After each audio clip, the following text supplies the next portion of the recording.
জানেন, প্রধানমন্ত্রী শেখ হাসিনা আজ রাষ্ট্রপতির কাছে পদত্যাগপত্র জমা দিয়েছেন এবং আমি তা গ্রহণ করেছি। প্রধানমন্ত্রীর পদত্যাগ ও বৈষম্য বিরোধী ছাত্র আন্দোলনে সৃষ্ট পরিস্থিতিতে আজ বঙ্গভবনে 3 বাহিনীর প্রধান এবং বিভিন্ন রাজনৈতিক দলের নেতৃবৃন্দ, সুশীল সমাজের প্রতিনিধি ও বৈষম্য বিরোধী ছাত্র আন্দোলনের কয়েকজন সমন্বয়কদের সাথে আলোচনা হয়।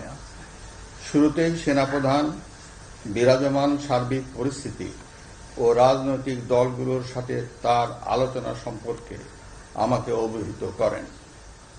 রাজনৈতিক নেতৃবৃন্দ এ সময় তাদের বক্তব্য তুলে ধরেন। সভায় বৈষম্য বিরোধী ছাত্র আন্দোলনের নিহত শহীদদের স্মরণে শোক প্রস্তাব গৃহীত হয়। এছাড়া জরুরি ভিত্তিতে একটি অন্তর্বর্তীকালীন সরকার গঠনের সিদ্ধান্ত নেওয়া হয়।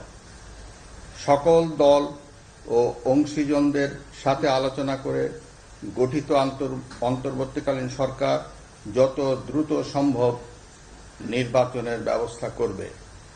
বৈষম্য বিরোধী ছাত্র আন্দোলন ও বিভিন্ন মিথ্যা মামলায় আটক সহ সকল বন্দীদের মুক্তি দেওয়া হবে। বৈষম্য বিরোধী ছাত্র আন্দোলনের নিহতদের পরিবারদের ক্ষতিপূরণ প্রদান ও আহতদের সুচিকিৎসার প্রয়োজনীয় সকল সহায়তা দেওয়া হবে। সর্বসম্মতিক্রমে বিএনপির চেয়ারপারসন বেগম খালেদা জিয়াকে মুক্তি দেওয়ার সিদ্ধান্ত নেওয়া হয়। প্রিয় দেশবাসী, আমি দেশের আইন শৃঙ্খলা পরিস্থিতি স্বাভাবিক করতে এবং লুপ্তরাজ ও ধ্বংসাত্মক কর্মকাণ্ড বন্ধ করতে রাজনৈতিক দলগুলোর প্রতি আহ্বান জানাচ্ছি। জনগণের জানমাল ও রাষ্ট্রীয় সম্পদ রক্ষায় সশস্ত্র বাহিনীকে কঠোর পদক্ষেপ নেওয়ার নির্দেশ প্রদান করছি। সাম্প্রদায়িক সম্প্রীতি ও সংখ্যালঘুদের নিরাপত্তা নিশ্চিত করতে এবং সরকারি সম্পত্তি রক্ষায় সকলকে এগিয়ে আসার আহ্বান জানাচ্ছি।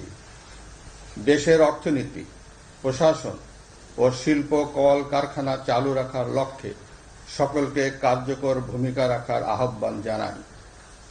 ছাত্র নেতৃবৃন্দ ও শিক্ষকদের সাথে আলোচনা সাপেক্ষে অতি শীঘ্রই শিক্ষা প্রতিষ্ঠানগুলি খুলে দেওয়া হবে। এছাড়া যারা হত্যা ও সহিংসতার সাথে জড়িত নিরপেক্ষ তদন্তের মাধ্যমে তাদেরকে আইনের আওতায় আনা হবে। গণপ্রজাতন্ত্রী বাংলাদেশের সংবিধান অনুযায়ী অনতি বিলম্বে বর্তমান সংসদ বিলুপ্ত করা হবে। দেশের সকল অফিস আদালত আগামীকাল থেকেই স্বাভাবিকভাবেই চলবে।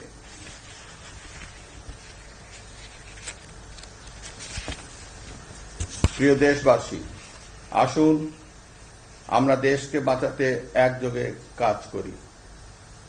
পারস্পরিক হিংসা বিদ্বেষ ভুলে ও প্রতিহিংসার ঊর্ধ্বে উঠে দেশকে এগিয়ে নিতে নিজ নিজ অবস্থান থেকে ভূমিকা রাখার জন্য আমি বিনয়ের সাথে আপনাদের প্রতি অনুরোধ করছি। একটি সুন্দর ও সোনালী ভবিষ্যতের প্রত্যাশায় আমরা এগিয়ে যাব ইনশাআল্লাহ। মহান আল্লাহ আমাদের সহায় হন। খোদা হাফেজ। বাংলাদেশ চিরজীবী হোক।